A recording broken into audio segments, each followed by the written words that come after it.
John Jastremski, Jon Alba join us now, as I can't believe our producer Seth Edelstein didn't call this segment John's on the Johnnies. Let's pick up where the coach and Nikki left off. JJ, how do you put into perspective the significance of not just sweeping UConn this year, but the fact that it was a crowd that was dominant for St. John's at the Garden? I think it's for at least a year a Big East changing of the guard. And that's exactly what St. John's fans were looking for the minute they hired Rick Pitino to go and be their head coach. And you know this about Pitino coach teams. Year two is where you go and make the jump. And St. John's just missed the NCAA tournament a year ago.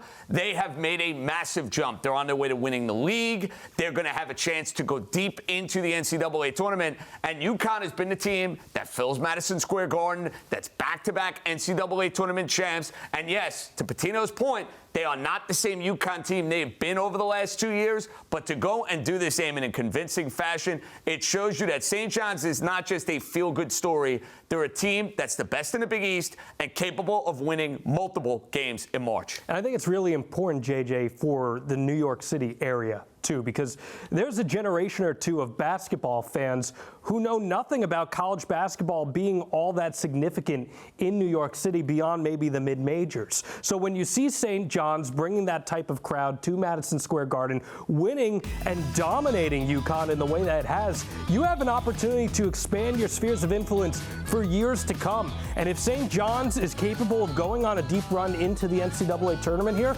I think we start talking about St. John's in the larger conversation alongside some of these biggest teams we devote so much time covering here. Wow, you're trying to produce SportsCenter, SportsNite, and get more time for the Johnnies. How about that? Hard to believe Rick Pitino's still talking about playing this game in Corner-Second. Can you imagine that game and on campus? All right, let's leapfrog the Big East tournament and jump right to Selection Sunday. There are first-round games in Providence. Rick Pitino very familiar around that town. And the East Regional is in Newark. So, John, how significant would it be for the Red Storm to stay on the East Coast during the NCAA tournament? That'd be awesome. I mean, especially when you see the fan support that they had at Madison Square Garden in this particular outing. St. John's 17-0 at home this season. Anytime that you can keep them within this vicinity, it's going to pay dividends.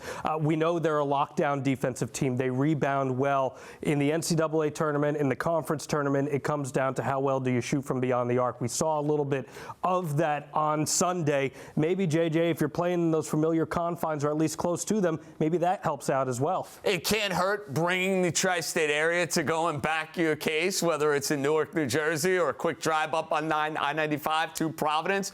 To me, the bottom line, though, Eamon, is avoid Duke and Auburn as long as you possibly can. I would be way more concerned if I'm St. John's about, hey, I'm a 3 seed. I don't care if we're going out west. I don't care if we're going to the south. If I can stay away from the two best teams in college basketball, and I think it's pretty clear that Auburn and Duke are the two best teams in college basketball, I think if St. John's shoots the ball close to the way they did on Sunday against UConn, they could be cutting down nets and going to the Final Four. They need the right draw, though. Beating one of those two teams, Auburn or Duke, is going to be asking a whole lot. Yeah, but you know what? If they're in Newark, that's a crowded path train you're on, JJ, to check out those games. It sure is. All right. Red Storm will wrap up at least a share of the Big East regular season title with a win at Butler on Wednesday.